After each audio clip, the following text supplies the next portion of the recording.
You know, the New Edition story and the Bobby Brown story that aired on BET was probably some of my favorite music bios that I ever seen.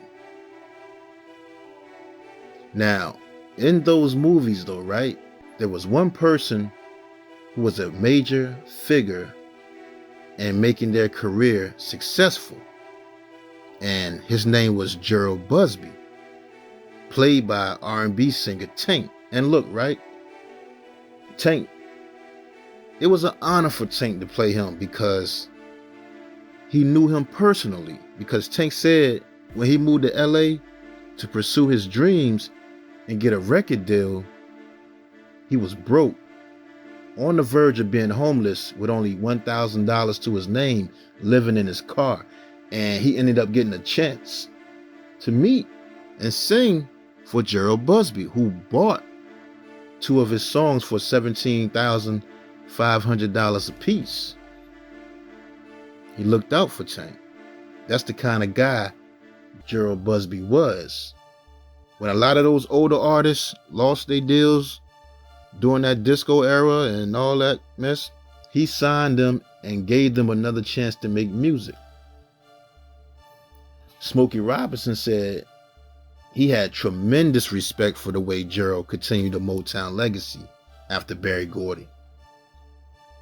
Soul Train founder Don Cornelius said he had the pleasure of meeting Jheryl during his 3-decade connection to the music industry, and he said Jheryl was always making sure that his artists would come on the show and was one of the most supportive during the 25 years that he knew him. Michael Bivins from New Edition called him the boss of all bosses in the music industry next to Clarence Avant, saying if Clarence Avant is the Godfather, then Jheryl Busby was his underboss. That's how much respect he had for him. And most of the black people with power in the music industry will get advice from Jheryl as their consultant. You know why? Because he understood marketing, promotion, distribution, and the international and global aspect of the music business. And when he died, though, his death was kind of suspicious to me, but I don't know. So let's get into the story though, right? Now, Jheryl Busby was born in South Central Los Angeles, California. Now, growing up, his father was an entrepreneur too. He had his own business doing upholstery, which motivated Jheryl to become a businessman. But, they were still very poor during that time. And he also loved music growing up. But like I said, he was poor. Jheryl said they were so poor, he couldn't even buy records. Now, after graduating high school, he went to Long Beach State College, but dropped out only after 2 years because he really wanted to be involved in the music business, which led to him becoming a DJ on the side and a club promoter. But after that, right, after he dropped out of college, he ended up getting a job at the popular toy company, Motown, as an inventory clerk. Then he was promoted to purchasing agent for production supplies. Then he was promoted to new toy coordinator, which meant he was monitoring toys from the test stage to the final production process. Now, even though he had a good job at the toy company Motown, his love was still music. And him and one of his friends named Gary Holmes, who was also a club promoter, started promoting and bringing big-time musicians to concerts in LA. Now, the first concert that they wanted to do when they first got together, when Jheryl and Gary got together, they wanted to bring Motown artists down, but Motown refused to work with them. And that's when they reached out to Stax Records, and they agreed, and they ended up doing the Watch Stax concert. Now, see, when they did the Watch Stax concert back in 1972, if y'all remember that concert, it's a documentary movie out on that concert too. It's all about the Watts riots that had happened in the 60s. But look, right, that concert It had Isaac Hayes there, staple singers, Richard Pryor was there, Jesse Jackson, all of them was there, many more. And they had over 100,000 people in the crowd.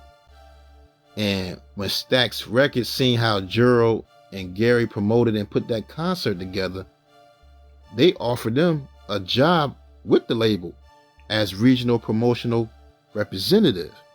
But see, they really offered Gary Holmes the position, and Gary Holmes turned it down. He turned the offer down because he had a family at the time, and he felt it just wasn't enough money in the music industry. So he turned the offer down and recommended Jheryl, and Jheryl was happy and took the opportunity. Now, when Jheryl got with Stax Records, his official job title was head of the West Coast promotion and marketing, which was basically just going around and hanging up posters in mom and pop stores, educating them on what records the label had coming out and stuff like that. Just basically creating a buzz for the albums. And also during that time, he did help Isaac Hayes with that Shaft album, they said. But right after that, Stax Records ended up shutting down in 1975. So after Stax Records shut down, he got a job with a bunch of other record labels like Casablanca Records. They had him promoting albums by Donna Summer, the heavy metal band Kiss, the Village People, Parliament. After that, he worked with CBS Records. Then he worked with Atlantic Records, Polygram Records, and A&M Records doing promotional work, just soaking up he was just getting a lot of knowledge, just learning the game. Because see, you got to remember at that time, a lot of labels during the 70s was trying to follow in the footsteps of Clive Davis at CBS Records, because he had a black music department. Well, he had Earth, Wind & Fire over there. The Jacksons was over there. Gamble and Huff record label.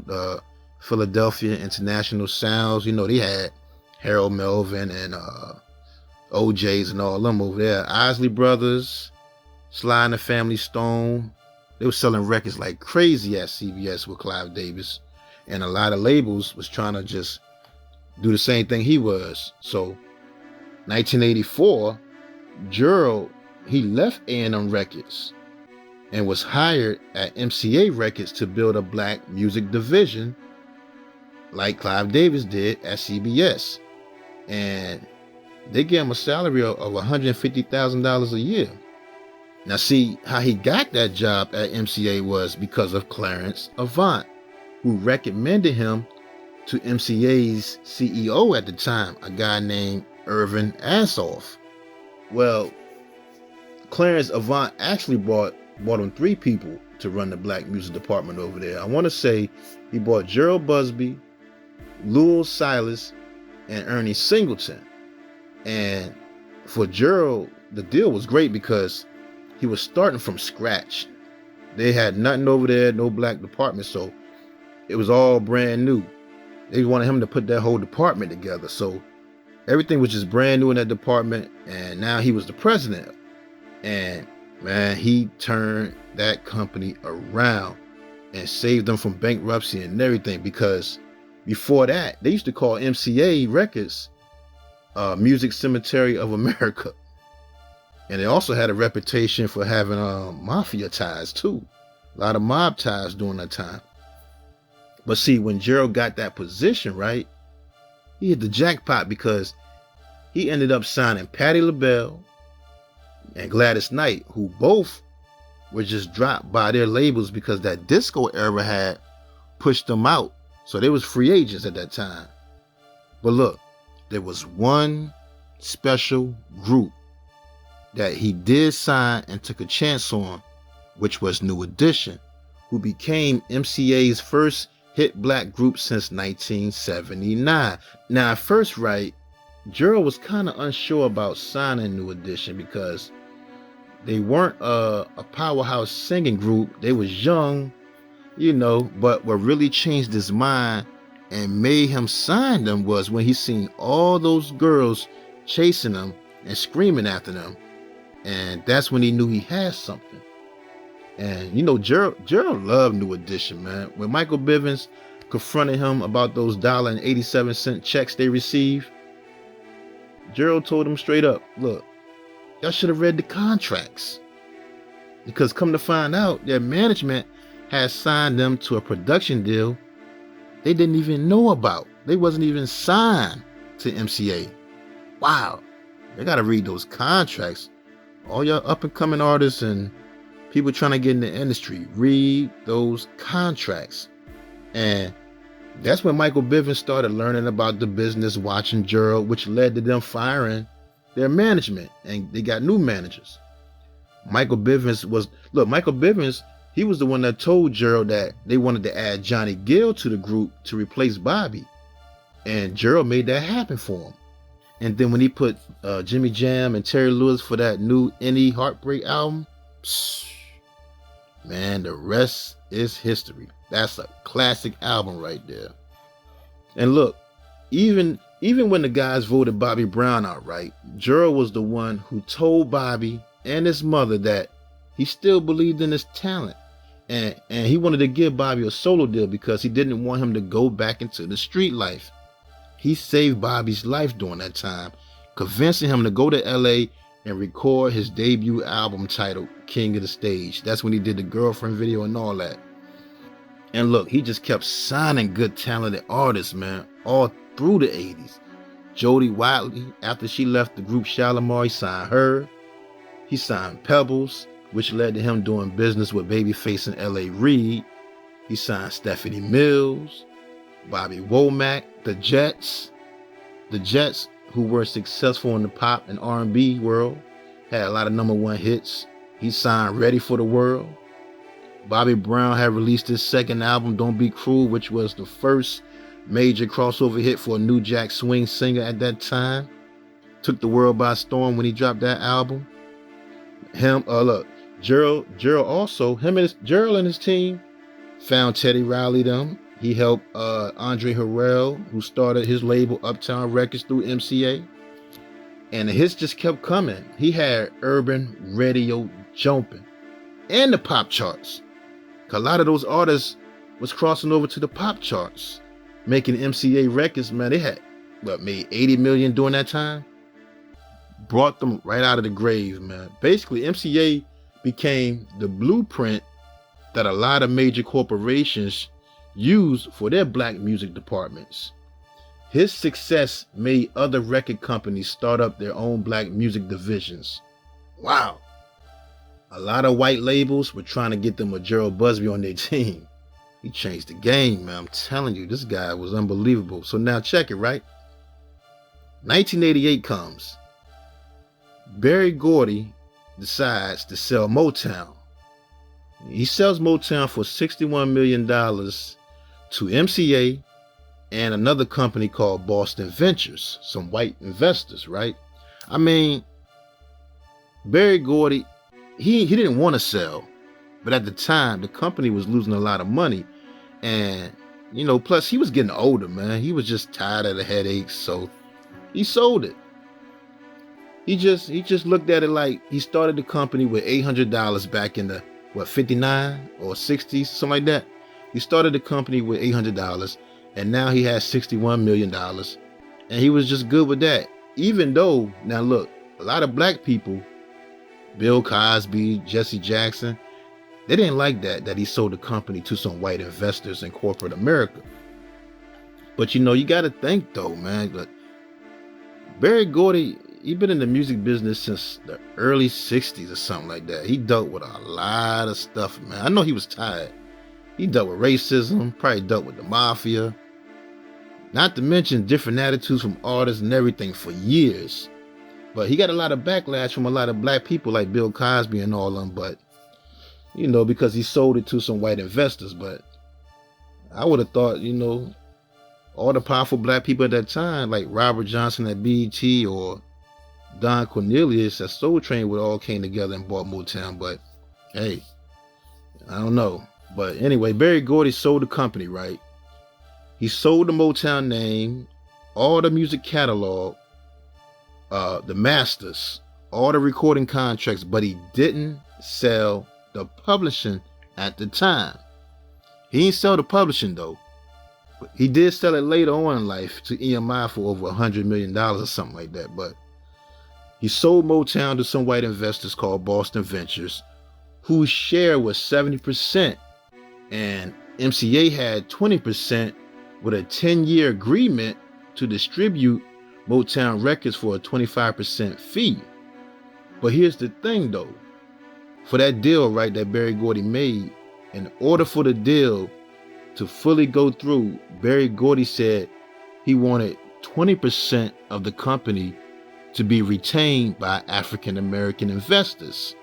So when MCA Records bought Motown for their 20% share of the company, they made Jheryl the president and gave him 10% equity ownership in the company.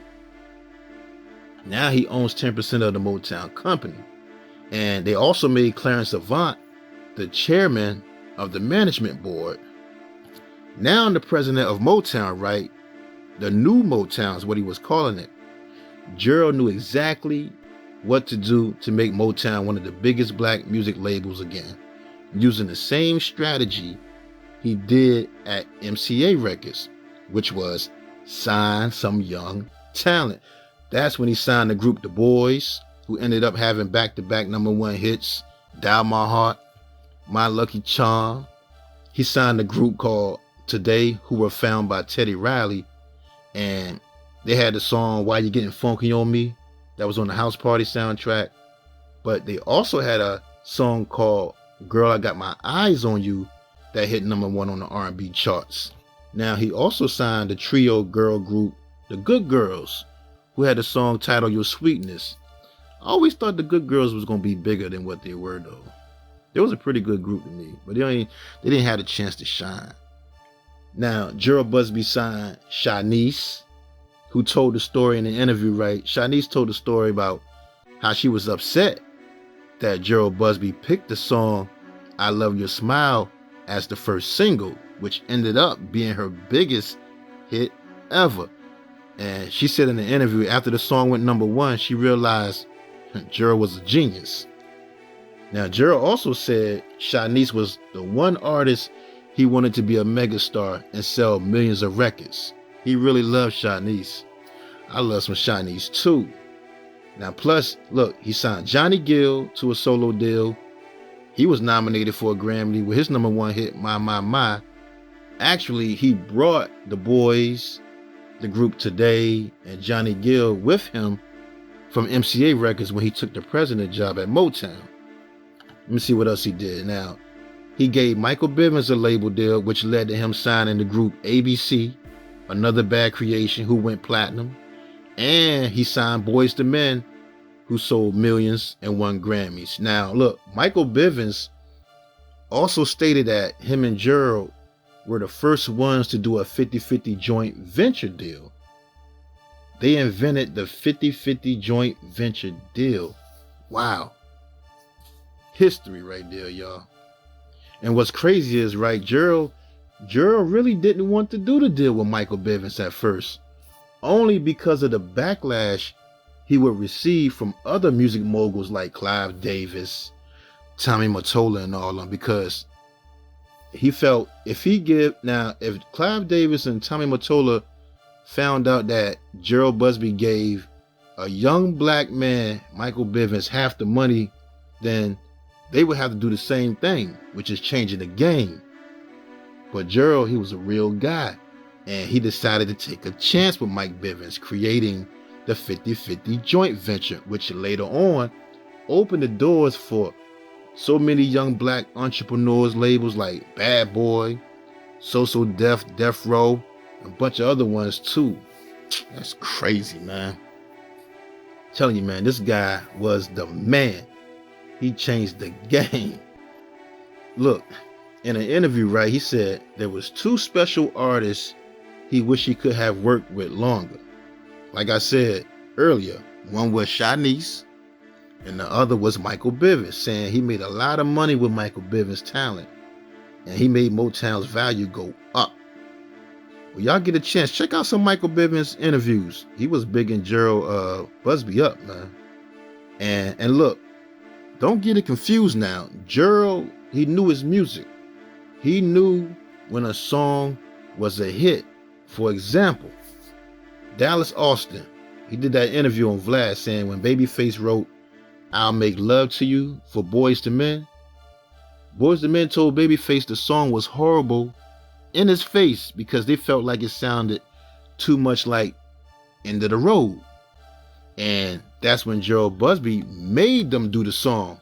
And it went number one for 14 weeks, breaking the record of their own song, End of the Road, which was number one for 13 weeks, which beat Elvis Presley's record over 30-something years ago. Wow.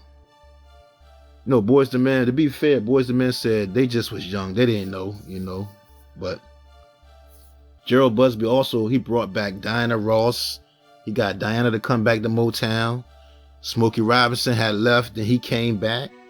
The Temptations was still there because the Temptations had a lifetime contract with Motown. And Stevie Wonder, I think he left. He came back too. Stevie Wonder was there. And I know Stevie Wonder, he had put out that Jungle Fever soundtrack to the Spike Lee movie. That was on Motown Records. Jheryl Busby was signing everybody. He gave KG from Naughty by Nature his first label, which was Illtown Records / Motown. And he put out the group Zhané and Rotten Rascals. And Zhané did good. They sold platinum, sold millions. Jheryl also signed some rappers himself. He signed Jesse West, who y'all probably remember from the song Dolly My Baby with Super Cat, Mary J, Puff, and Biggie. He signed some more rappers, Rich Nice, Doc Box, and he signed female rapper MC Trouble. But they just didn't make any noise on the charts because he really didn't know how to market hip-hop music at the time. And he admitted that. Jheryl admitted that he didn't know how to market hip-hop music. Stay tuned for that MC Trouble story too. That's coming soon too. But as far as his rap artist, Queen Latifah did come. She came later, doing her thing with the Black Rain album. That was successful though. But overall, he actually turned the new Motown company around. Berry Gordy sold the company for $61 million to some white investors. And when Jheryl got it, him and his staff generated over $150 million for the company.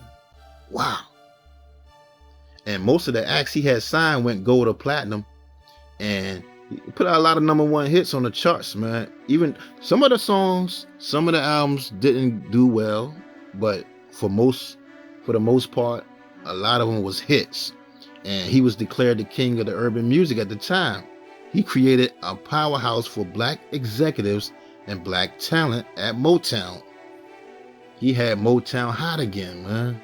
But see, now here's the thing. Also around that time, right?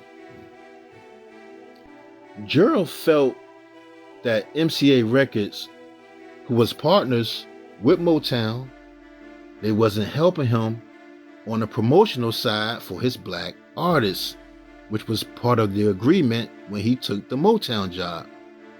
MCA was supposed to distribute the records and help with the promotion of the black artists on his roster. Now, Jheryl, he came from promotions. He know all about the promotional thing.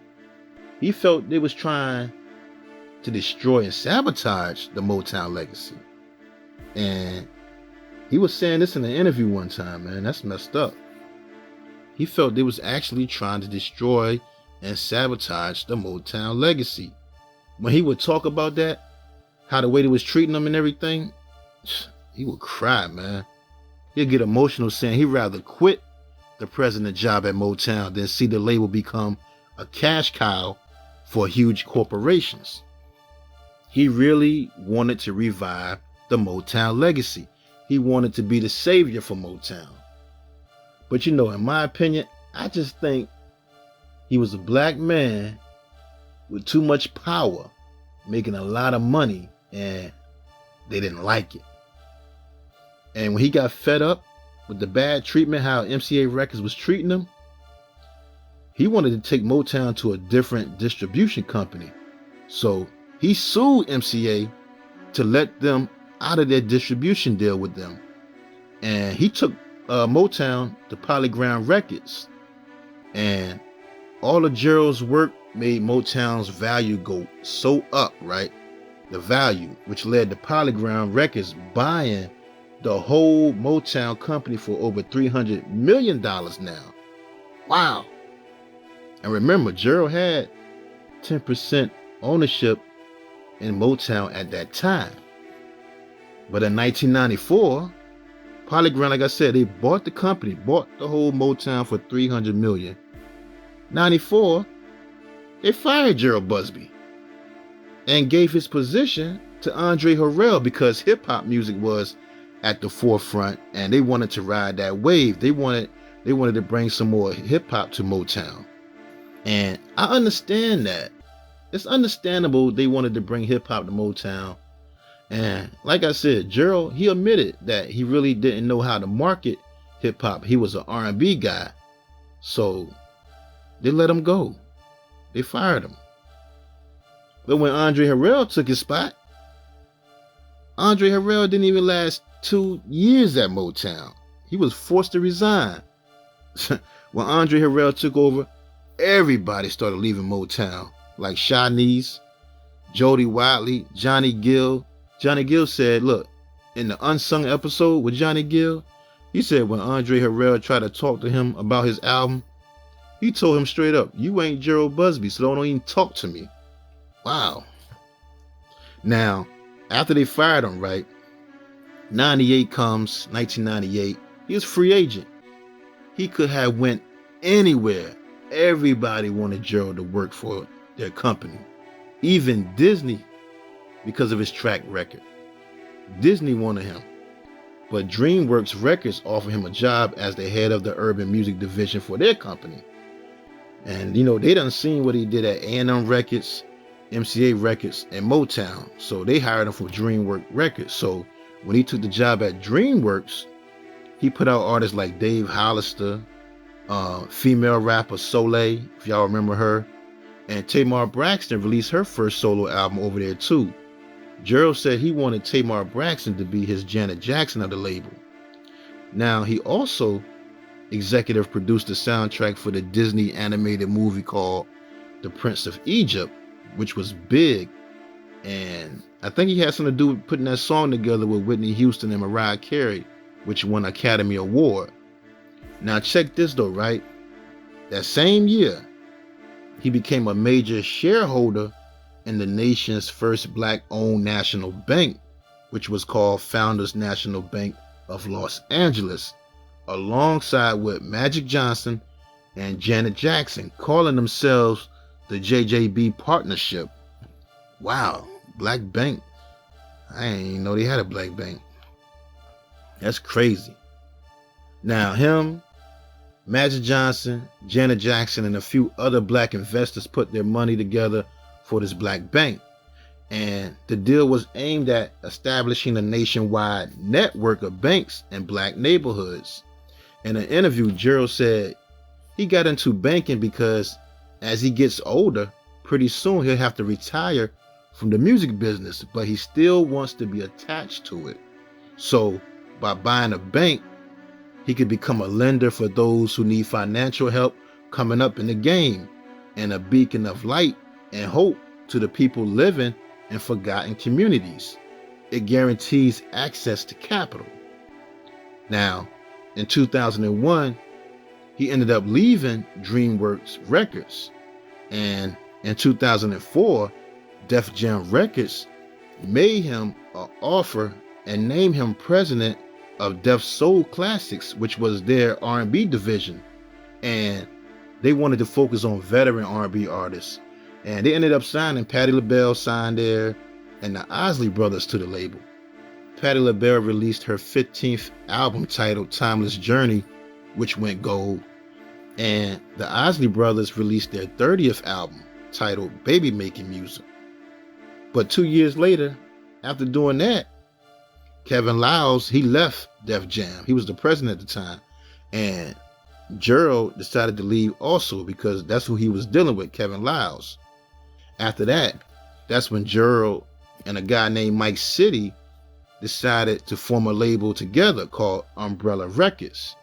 And they brought Patti LaBelle over there, and she released her gospel album titled The Gospel According to Patti LaBelle. And then they signed R&B singer Carl Thomas, and he released his third album titled So Much Better after leaving Bad Boy Records. The singer Tweet had also signed to the label after leaving Missy Elliott's label Goldmine, but she ended up leaving Umbrella Records too because of lack of promotion, according to her. But on November 4th, 2008, Jheryl Busby was found dead in his hot tub at his house in Malibu. Now, they say no foul play was involved, and the medical examiner confirmed his death to be accidental drowning. They believe a pre-existing medical condition, some with the cardiovascular disease and diabetes may have contributed to the drowning. I don't know. Now, Jheryl's wife of 34 years, Carolyn Busby, right? She admitted that he was battling with diabetes and a failing kidney. And it's just sad because he died on the same day Barack Obama made history by becoming America's first African-American president. And Carolyn Busby said Jheryl had talked about the significance of a black man becoming president for so long, and he would have not wanted to miss the opportunity to vote for Barack Obama. But what's crazy is he was getting ready to go and cast his vote, and all of a sudden just died in a hot tub. That's sad, man. Accidental drowning, or they say natural causes. I guess it can happen, man. It's just crazy because Shakir Stewart, who was another up-and-coming influential black executive who had power, he died days earlier on November 1st.